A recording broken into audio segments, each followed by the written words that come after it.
دغه شانتي اسې نه یې په یو پاټی کې او نښه دې بله مخامخ کړي خلک پکې داسې شته دا خپل ځای نه بېځایه شوي یو لیندین دی او د بلې غاړې راغلی دی نه که نه دا چل مه کوه په هغه خپل اصلي شکل باندې راشه په اصلي څېره باندې راشه نه منافقت به نه کوې هاتي کې دان کانے کې اور دکھانے کې اور نه چې کوم صحیح اکه خلکو ته ښکاره کا حقیقت ته خلکو ته ښکاره کا د ریشاو معامله وکړه خو زمونږ او ستاسو په وطن کې د ریشاو معامله خو نه که نه مونږ چې پیدا شو نو یقینو که دروغو معامله شروع شي څنګه دروغو معامله د دروغو معامله داره چې ماشوم له خوله کې چوشني کیږي نو په دروغو عادت کی صحیح نه هغه په خوله چپی چپه چپه دا بیمانی ده چې ریشا خبره کې ماشوم له په اسلام کې په خوله کې دا چوشني کې خوده ناجایز دي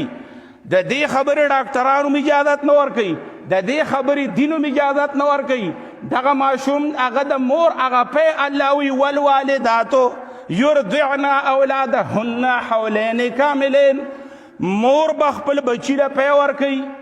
والوالداتو یرضعن دا میندې به د خپلو بچو له پی ورکوي 2 کاله به یې وله ورکوي برابر به یې وله ورکوي دی نه دي ویلي چې چوشني به وله خوله کېږدي او دا به ګرځي راګرځي چوشني باندې به کله مچان کینی چوشني به کله په ځمکه پرتی چوشني به کله په ګنده لاسو د جراثیمو راغستی شي چوشني به کله یو ځای یې کله بل ځای یې ماشوم له به بیا خوله کېږدي یو خو دا دوکه ده د ماشوم خوله کې پی نه ځي او هغه وایي ګنې که زه پیس کما دویم دا د ډاکټر د خبرې خلاف ته دریم دا د قرآن د خبرې خلاف ته چې یوم ترونها تذهل كل مرضعة عما ارضعت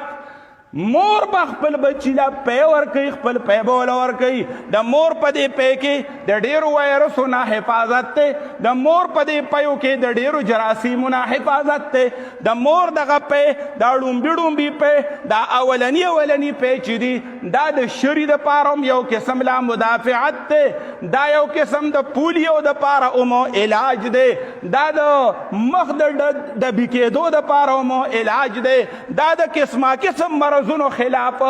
دکه پی چې دي دا به پکارېږي نو مونږ د لاول نه چې ماشوم پیدا شي نو چوشني ولا په خوله کې کیدو دا چوشني چا راوستې وه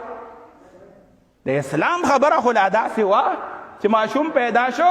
نو یو نیکعمله سړی به ولا په خپل لاس باندې څه کجوره څه چواره معمولي غوندې خوله کې دغه کي او هغه ماشوم له به ورکي دې ته به تحنیک وي دا به صحابه کرامو کولو چې د یو نیک انسان په لاس باندې به ماشوم له خوراک ورکو خو د چوشنۍ خبره پکې نه وه صحابو کې د چوشنۍ کار د صحابو په شاګردانو کې د چوشنۍ کار دې چوشنۍ کار خراب کړی دی او د چوشنۍ نه اپل هغه د مور پیس کل لږ سخت دي هغه لږ په تکلیفي نو ماشوم د وس نه په دی به سبا بیا ښځه وساتي د اننه کوترې بیلو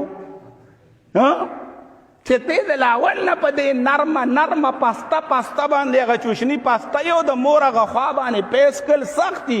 او ماشوم چې دی هغه په هېڅ نه پوهېږي د شپږو یا اتو ورځو ماشوم دی خو هغه چې کله په دې چوشنۍ باندې خوند واغسته په نرمه باندې خوند واغسته یقینو که هغه بیا د مور خوا علي شرم نه علي